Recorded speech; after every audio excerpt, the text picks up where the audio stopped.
Bonjour et bienvenue dans cette série de vidéos dans lesquelles je réponds chaque jour à vos questions sur votre santé naturelle à l'école d'Hildegard de Bingen.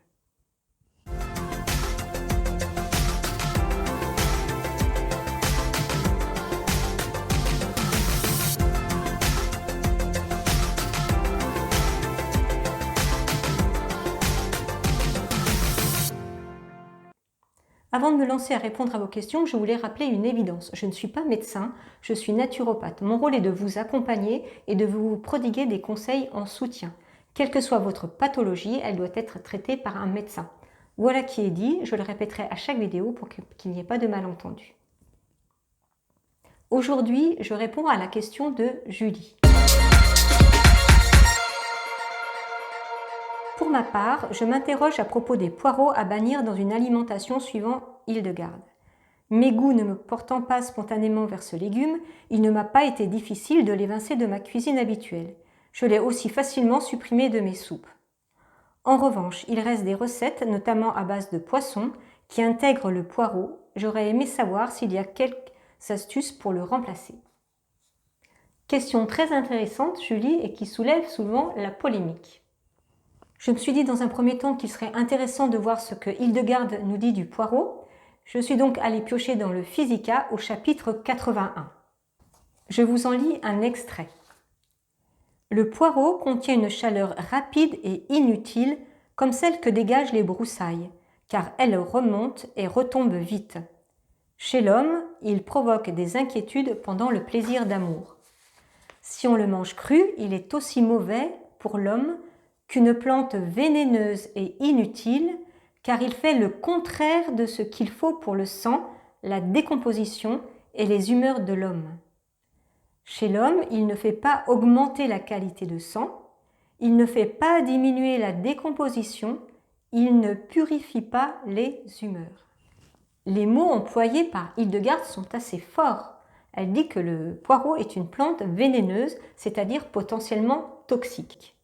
En un mot, pour Hildegard, le poireau est un poison. Si vous trouvez que j'exagère, prenez un dictionnaire et regardez la définition du mot poison. Vous trouverez produit toxique.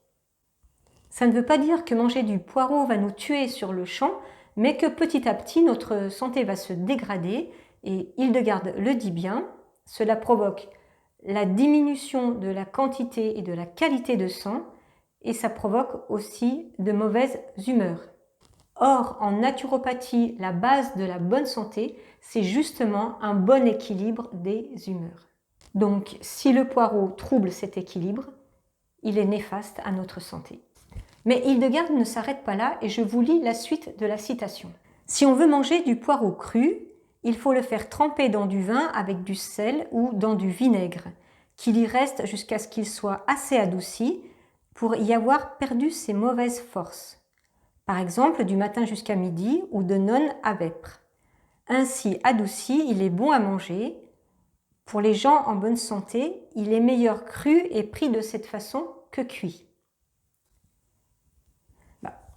Moi, quand je lis ce passage, j'ai l'impression d'entendre une bonne maman qui nous dit « Bon, ce que je vous dis, c'est un peu dur à entendre et je vous préviens, le poireau n'est pas bon pour vous, mais si vraiment vous tenez à en manger, voilà comment vous devez faire. » Mais quand même, continuons notre lecture.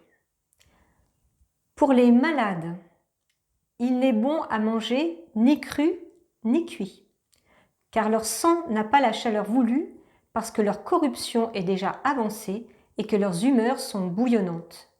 Et si un malade en mangeait souvent, il ferait encore empirer tout cela. Et pareil, si cependant quelques malades ont grande envie de manger du poireau, qu'ils le mangent un peu adouci, comme il est dit plus haut, car il est meilleur cru sous cette forme que cuit. Donc là encore, son cœur de maman se laisse fléchir. Mais il faut bien entendre que le malade ou la personne affaiblie n'ont pas en elle la force vitale pour se battre contre les troubles produits par le poireau. Donc, à bon entendeur, salut. Bien, à la question de Julie, comment et par quoi remplacer le poireau dans nos recettes? J'ai envie de vous dire, laissez libre à votre imagination. faites selon vos goûts, selon vos envies du moment. La première solution, ça serait de préparer le poireau comme le dit Hildegarde. Vous le découpez en très fines lamelles, vous le faites mariner pendant au moins 3 heures dans du vinaigre et ensuite vous le disposez sur votre poisson cuit par exemple. Donc ça vous servira de déco. Vous aurez aussi cet effet croquant qui viendra rehausser la chair tendre du poisson. Et puis vous aurez le goût du légume pour ceux qui l'aiment particulièrement. Sinon, deuxième solution, c'est de le remplacer tout simplement. Alors par quoi? Par du fenouil par exemple, qui est vraiment apprécié par Hildegarde et à qui Hildegarde prête de nombreuses vertus. Donc soit vous pouvez utiliser le légume, soit rajouter des graines et vous verrez que le goût un peu anisé du fenouil se marie parfaitement bien avec le poisson.